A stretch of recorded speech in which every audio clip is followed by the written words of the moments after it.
Good evening বন্ধুরা, welcome back to my channel. আমি রিঙ্কু, আমি ভালো আছি। আশা করছি তোমরাও যে যেখান থেকে আমার ভিডিওটা দেখছো সবাই ভালো আছো, সুস্থ আছো।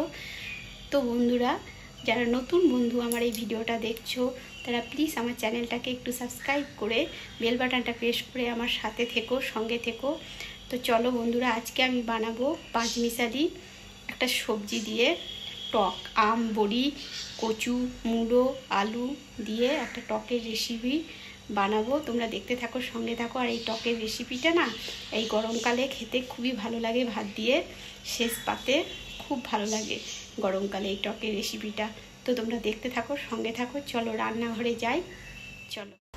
তো বন্ধুরা দেখো, এখানে আমি নিয়ে নিয়েছি আম, আলু, মুলো, বড়ি, টমেটো আর কচু আর মুলো। তো আমি সব সবজি কেটে ভালো করে ধুয়ে নিয়েছি।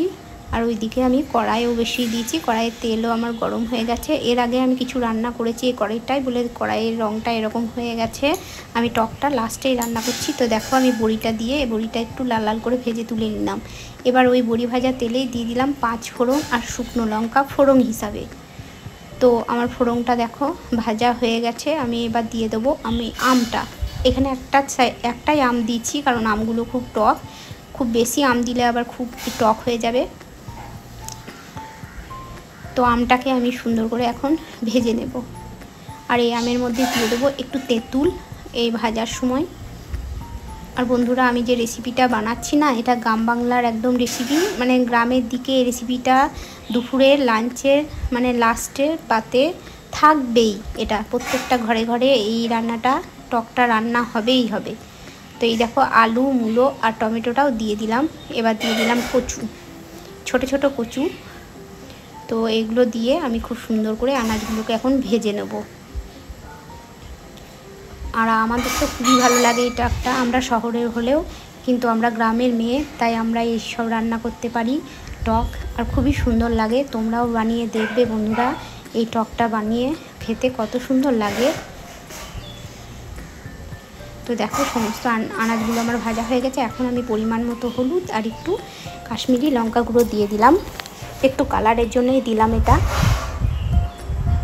তো এখন সমস্ত দিয়ে এখন উপকরণগুলোকে ভালো করে একটু ভেজে নিচ্ছি। আর আমি এই টকটার জন্য একটু সর্ষে, পোস্ত আর কাঁচা লঙ্কা পেস্ট করে রেখে দিয়েছি বন্ধুরা। ওই পেস্টটাও আমি এখন এটার মধ্যে অ্যাড করে দেবো। সর্ষে, কাঁচা লঙ্কা আর পোস্ত একটু লবণ দিয়ে আমি বেটে রেখেছিলাম। তো এটাও আমি দিয়ে দিলাম। এটা দিয়ে আমি সুন্দর করে একবার কষিয়ে নেব। খুব বেশিক্ষণ সর্ষে পোস্ত দেওয়ার পর কষাবো না। আর দিয়ে দেবো একটু মিষ্টি, কারণ আমরা খুব টক খাই না বন্ধুরা। যারা টক খেতে খুব পছন্দ করো তারা মিষ্টিটা অ্যাভয়েড করবে।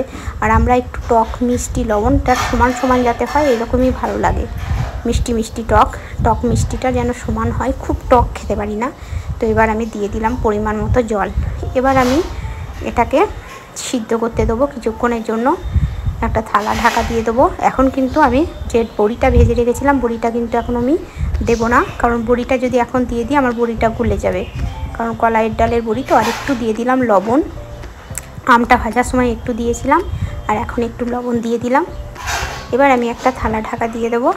এখন সিদ্ধ হোক, তারপর কিছুক্ষণ পর তোমাদের সামনে ফিরে আসছি বন্ধুরা। তোমরা সঙ্গে থাকো, দেখতে থাকো, সঙ্গে থাকো। তো এই দেখো, কিছুক্ষণ পর আমি চলে এসেছি। এখন আমি দেখি আমার আনাজগুলো কতটা সিদ্ধ হলো। তো কালারটাও কত সুন্দর এসছে দেখো বন্ধুরা।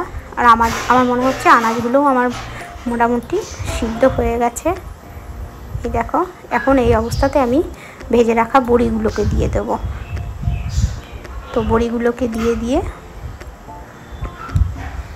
আর একটুখানি আমি থালাটা ঢেকে দেবো, যাতে বড়িগুলো একটু সিদ্ধ হয়ে যায়, অথচ যেন নাও ভাঙে এরকম অবস্থাতে। আর এটা বাড়িতে দেওয়া বড়ি তো, কলাইয়ের ডালের, মানে একটু সিদ্ধ হলেই না বড়িগুলো ভেঙে যায়, কারণ এটার মধ্যে কোনো ভেজাল নেই। এই দেখো, আমার টক রেডি। তো এখন আমি একটু ভাজা গুঁড়ো মশলা উপর থেকে ছড়িয়ে দিলাম। এখানে জিরে, মেথি সমস্ত কিছু কাঠখোলায় ভাজা আছে। তো এটা দিলে খুব সুন্দর গন্ধ হয় টকের। এত সুন্দর গন্ধ উঠছে না বন্ধুরা, কী বলবো। গন্ধ শুনেই মনে হচ্ছে ভাত খেতে শুরু করি। তোমরাও এরকম বানিয়ে খাবে বন্ধুরা। এর মধ্যে যদি আবার মাছ পড়ে তাহলে তো আরও ভালো হয়। কিন্তু আজকে আমি একদম নিরামিষই আনাজ দিয়ে টক বানালাম। তো এই দেখো আমার একদম টক একদম রেডি বন্ধুরা।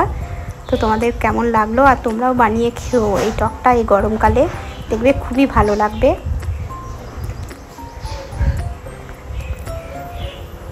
তো বন্ধুরা দেখো আমার টক রেডি। লাগলো বন্ধুরা পাঁচমিশালি সবজির টকের রেসিপি বড়ি দিয়ে, কলাই ডালের বড়ি দিয়ে। কেমন লাগলো তোমাদের?